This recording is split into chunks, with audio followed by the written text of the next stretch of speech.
Hi everyone and welcome back to my channel. We are finally going to be going over all of the books that I read in October, which is just wild to me. Like, spooky season came and went and I feel like I really didn't even get through half the books that I wanted to get through during that time, but that's okay. I got through quite a decent amount and I'm very excited to talk to you guys about it. So we're going to start with the books that I don't own physical copies of, because if I don't, I'm going to forget about them. So the first is Rebel Witch. This is the second book to Heartless Hunter. It completes the duology out.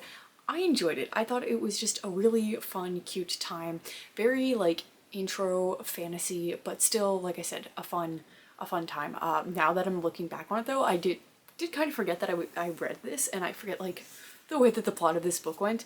I think I rated it like 3.5 stars or something like that. I think I enjoyed the first one a little bit more, but yeah, I would definitely recommend it for people that are starting to get into fantasy. It's about this young woman who is a witch, and she's hiding that fact because in the world that they live in, witches are hunted down, and she decides, in order to protect herself and her sort of cover as somebody that goes and saves other witches, she's going to date the captain of this guard that is actually a witch hunter. And it, of course, goes from there and gets all sorts of crazy. The way that magic functions in this is really fun because it's more, how do I want to phrase it? Like, it's not blood magic, but they do require like a little bit of blood. So they'll like cut a little bit and then they can use their magic that way. So that was a unique one. I don't think I've read any witch books that function that way, so I did appreciate it. And the more I'm thinking about it, the more I'm like, yeah, I did really have a fun time reading it. It's just not something super memorable that stuck with me. Then I read, also on my Kindle, I read The Sins of Silas, which is the second book to Lies of Lena. Everybody was obsessed with Lies of Lena when that came out, and I wasn't like super sold on the first book, but I was like, you know what, I'm enjoying it enough. I'm gonna go into Sins of Silas, and I rated this, I think 4 stars, 4.5 stars. Can't remember anymore. My memory today is terrible. But the way that this book took the first one and completely ran with it, developed the world, and added so many new fun characters and adventures and a lot of twists throughout it, I was very, very impressed and really enjoyed it. Like, I was sucked into this book rather rapidly, so I can definitely see the hype, and I'm really excited to get to the next one. This is also a fantasy world where she has magical abilities and she's trying to hide that, and she had grown up hiding this and befriended this young man in the kingdom. She eventually has to leave and they don't interact with each other until like 5-10 years later, I forget what it was, and he starts learning all these new things about her, and they end up going on like this journey together, which is like a quest, and there's a lot of found family. I love quests and stuff like that. Don't want to give up too much, but I did really enjoy this one as well. So those are all the books that I don't own physical copies of at the moment. I'm working on getting them, just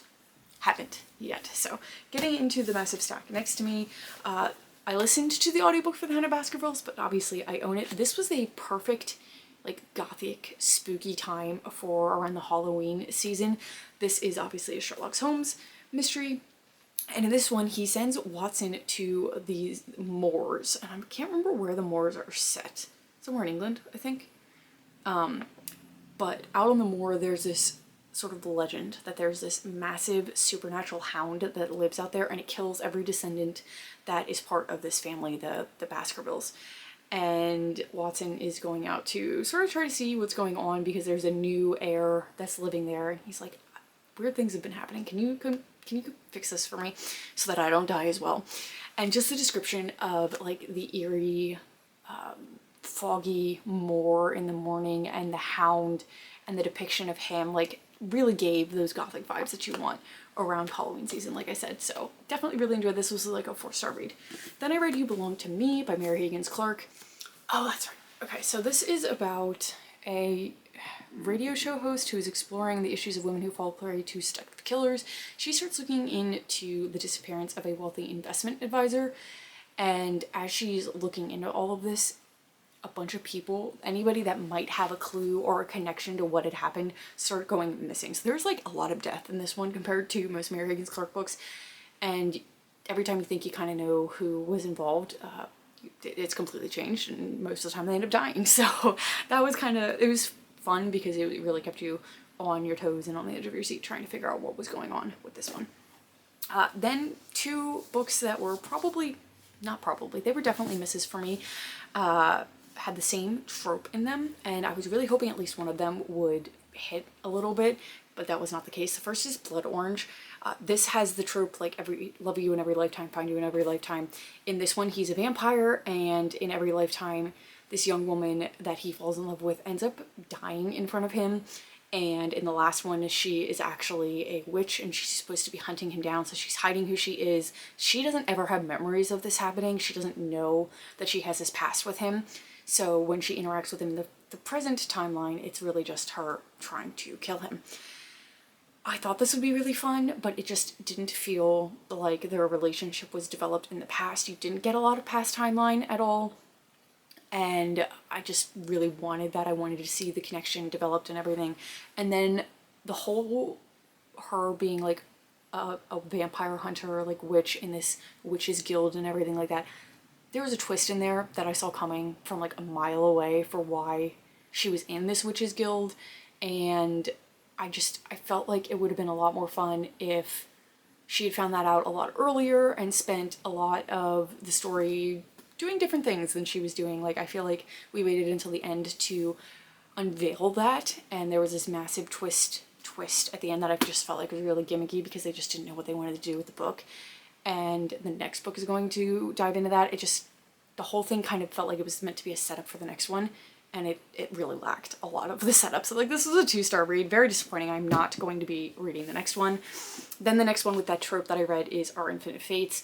Obviously coming off of a 2-star read, I was really hoping that this one would give me what I wanted from this because a lot of people really seemed to enjoy it, but that was not the case. That was not the case. I read another Laura Stevens book and I always feel like she has the basis for a really good premise, but the execution is just not quite there. Like, it's missing things. In this one, it's these two souls that are bound together. They always find each other.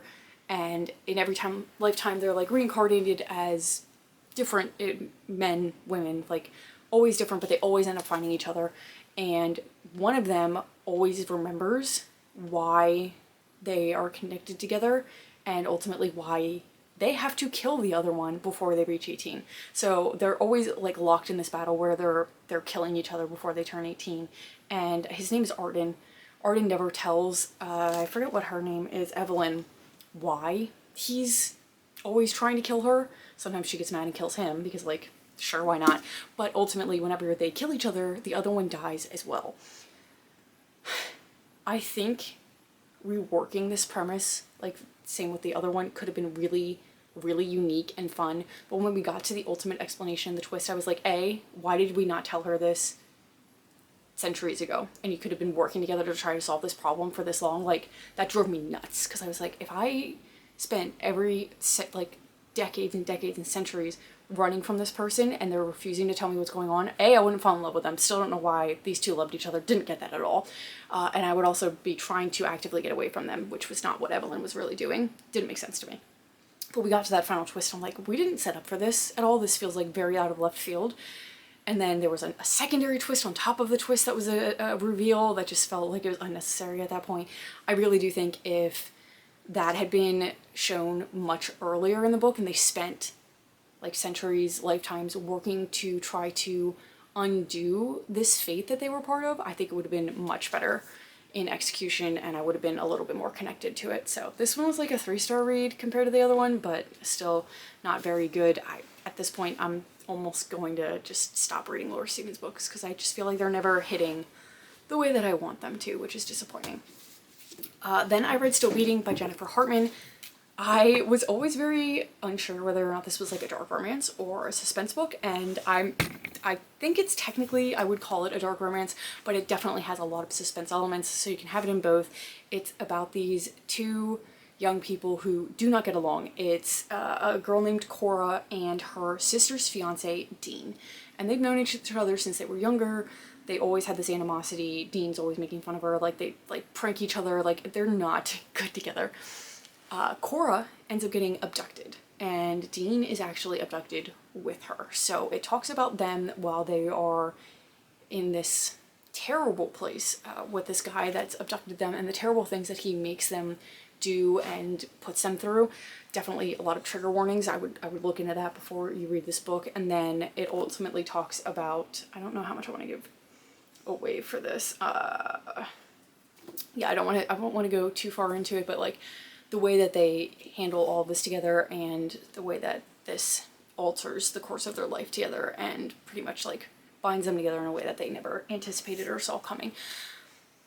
I enjoyed it while I was reading it, but I sometimes didn't quite feel the connection that I think I was supposed to feel from them. Like the suspense elements were really well done in this, so I gave it a 3.5-star read, and I can understand where a lot of the connection was coming from. I just, like I said, didn't feel as much of it as I thought I was going to. So 3.5-star read. I'm definitely going to read more Jennifer Hartman books because, like I said, the suspense elements were fantastic and I really enjoyed those.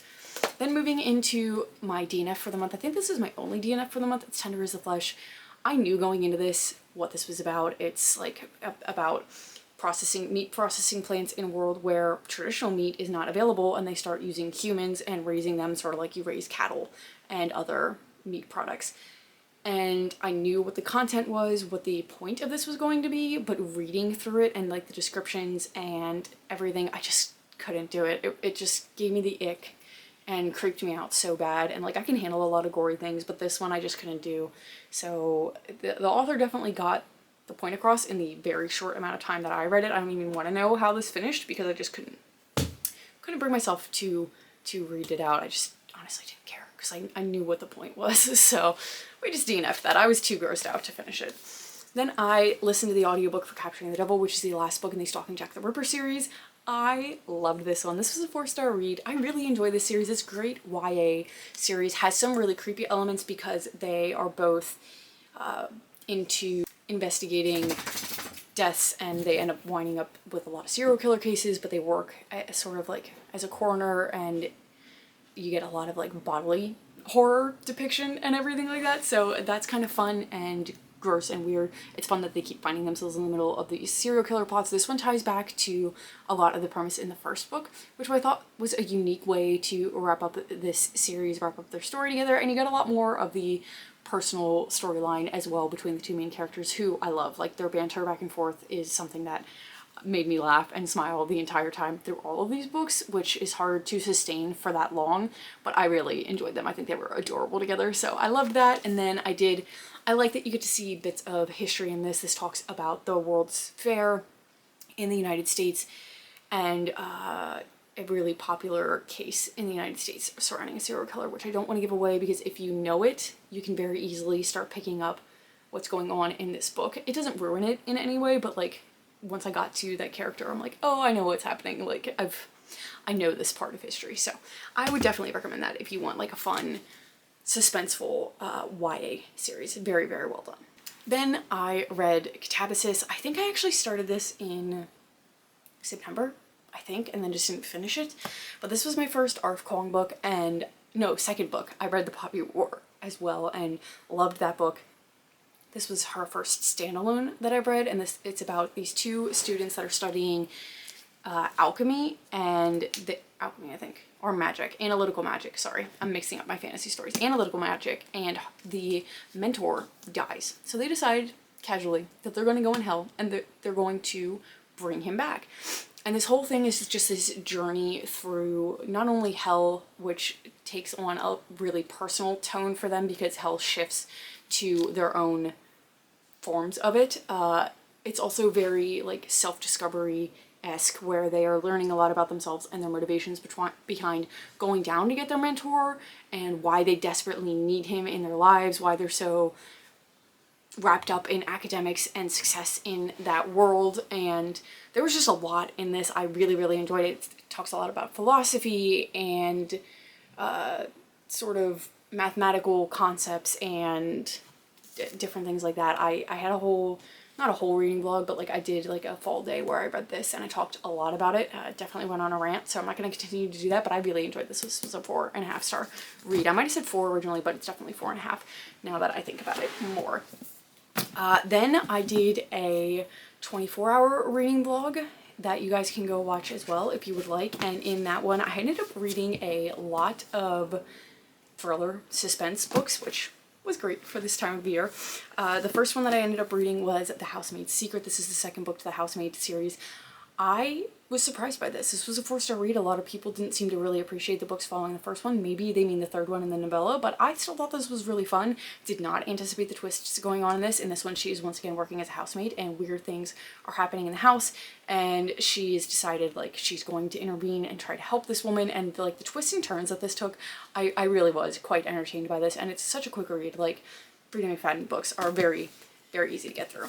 After that one, I read Bright Young Women. This is like a Ted Bundy inspired story where it's told from the point of view of a victim and also like survivors of his attacks and people that were connected to them. And I think it really takes away the agency that serial killers have and puts it in the hand of the people that it belongs in. Talks a lot about the way that the trials impact them, the way that these cases impact them, but also societal norms and understandings and beliefs, especially in this one. It's like in the 1970s where women are still not held to the same like value as men, like their opinions and their beliefs and their witness statements, stuff like that, where they're just not trusted as much as everybody else, and oh, you're just silly women. So like that definitely plays into the way that these cases were handled and investigated, which is really sad to see and to read, but I think this was a really powerful story. This was a 5-star read. Really, really loved this. Don't want to continue rambling too much about that because I did have the reading blog that talked about that. Then moving on from that, I read Her Soul to Take, which is a dark romance. It was definitely a drastic shift where you're going from talking about a serial killer and the atrocious things he does to a woman who is being hunted by a demon and enjoys it. So yeah, you know, takes all kinds. You can enjoy all sorts of things and appreciate them. This one I really loved because it was set in a like it's a small town set in like a forest area or whatever, and it's very creepy and gothic. Because of that, in the town there's this cult that is trying to revive this old god that they believe in, and the demon is supposed to be doing their work and their bidding for them to help them accomplish this task, and he ends up being obsessed with one of the women that they have their sights set on for something. And I didn't really like, the dark romance was fine. There wasn't really a lot of like relationship development in this. They were just kind of instantly obsessed with each other, which is sometimes how it goes in these. I was in this for the vibes of the cult and this god that they're trying to raise and the creepy gothic undertones that it had, creepy spooky undertones, not gothic, like just pure spookiness. Like, it was perfect for fall time. So I did actually really enjoy it for that reason, and I'm excited to continue the series and see where it goes. After that, I read, sorry, I have them out of order. I read Where He Can't Find You. This is a YA thriller, but it's still extremely creepy, set in this town where people go missing and they are brought back stitched together in weird ways, like their bodies are disassembled and rearranged. And it's creepy, it's dark, it's disturbing. You just don't really know where the story is going. I love this so much. Like, this was, did I rate this 5 stars? It's either 4.5 or 5 stars. Really, really disturbing, like I said, and I just could not put this down, wanting to know where this book was going. I was pretty happy with this one. Then after that, I read Hidden Pictures. This one I almost only gave 3 stars because the premise of this sounded like it was going to be a lot creepier than it was. It's about this young woman who is nannying for a 5-year-old boy who starts drawing these pictures, and they realize that the pictures that he's drawing are of a woman that's dead and it's depicting her murder.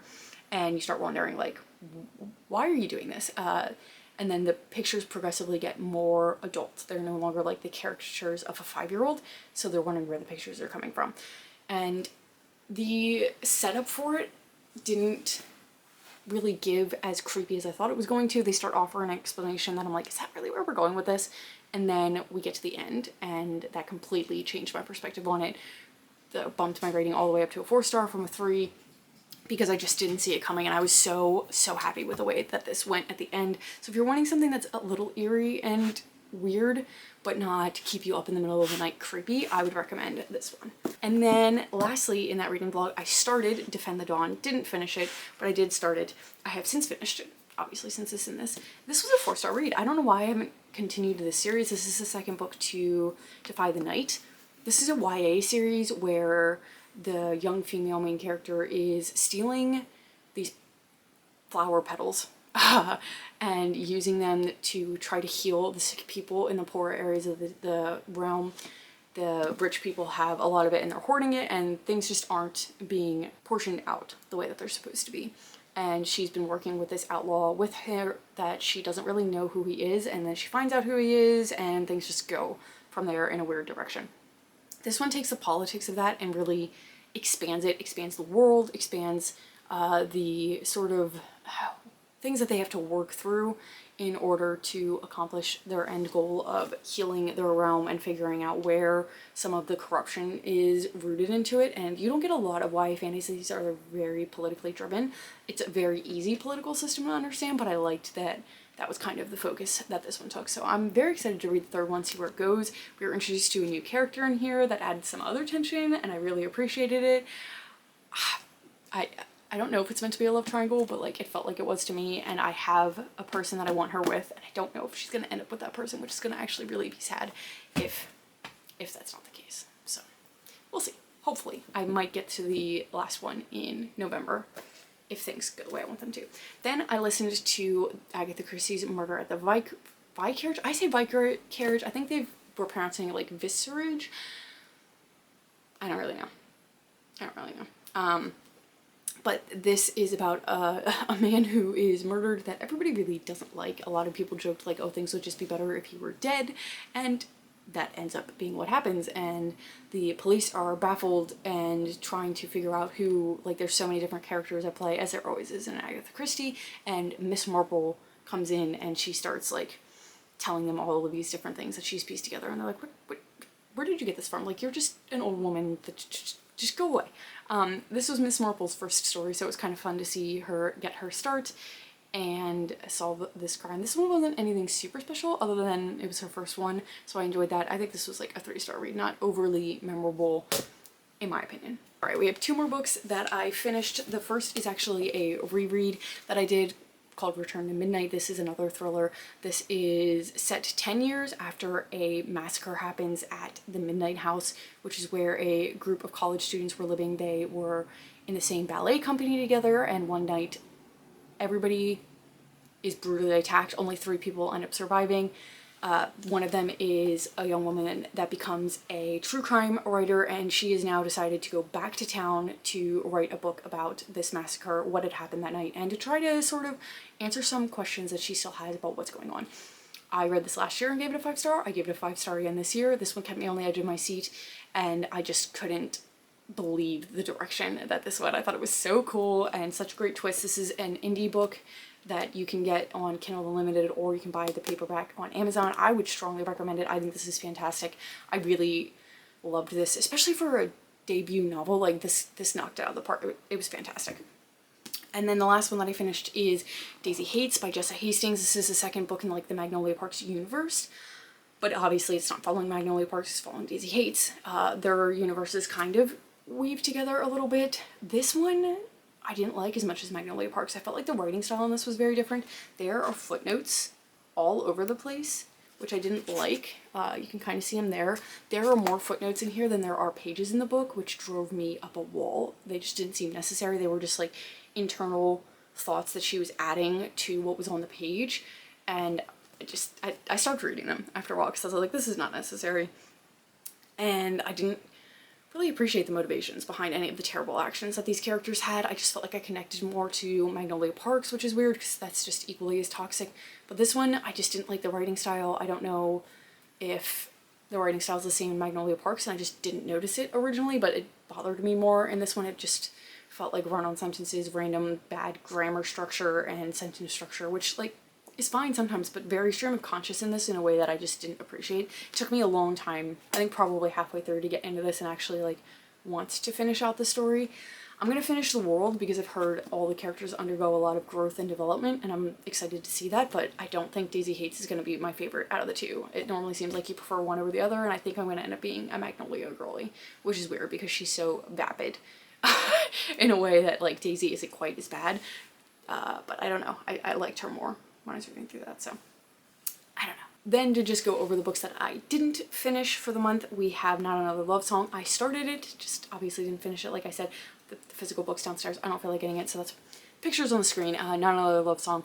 This was just a random one that I picked to fulfill the prompt of a musical instrument on the cover. I didn't have any of those in my fall TBR. And this is about two people that are in an orchestra or symphony together, and they didn't really know, he didn't know that she existed. They end up crossing paths, and it sort of goes from there. I haven't gotten super far into it still as we're talking, obviously, but I do intend on finishing that since I started it. And then the other book that I started, let me grab it quick. We have Alchemized. This is 1,000 pages. So I was putting it off because I was also nervous that it wasn't going to live up to the hype. I adored Manacled. I wanted this to hit the same. So like I waited too long to start this, and then I'm really trying to take my time reading through this. I'm doing a reading vlog with this and 2 other books as well. So, but that probably won't even be out till like the end of November because I'm going to space them all out. But I do intend on finishing this in this month. I'm really enjoying where I'm at so far. I've been annotating it and stuff. I don't know if you can see the annotations, but yeah, really enjoying getting into her writing and the world that she created and the new magic system and everything. It's fantastic. The only other book that I had on my October TBR that I didn't finish or even start is Legendary by Stephanie Garber. I don't know why we keep putting this off. I think this was the second month that I had it on a TBR? I feel like it was. I really need to finish this and the last one in this series sometime in spooky season in fall, because that's when I really want to read them, or else I'm just going to put it off again until next fall. So hopefully we can get this done in November as well. But those are all of the books that I read in October. I feel like I've been talking for a really long time. Like that feels like that was a lot of books. I think it was a lot of books. Let me see. How many was that? Not counting the ones that I didn't finish. 19 books in October. So yeah, decent amount of reading that I got accomplished. Hopefully November will be just as good because I have a lot of books still in my fall TBR that I would like to get through. So if you are curious to see whether or not I accomplished that, I will definitely have some reading vlogs throughout the month, and of course my next monthly wrap up and all of that stuff. So anyway, I'm going to stop rambling. Thank you so much if you made it this far in the video, and I hope to see you in another one very soon.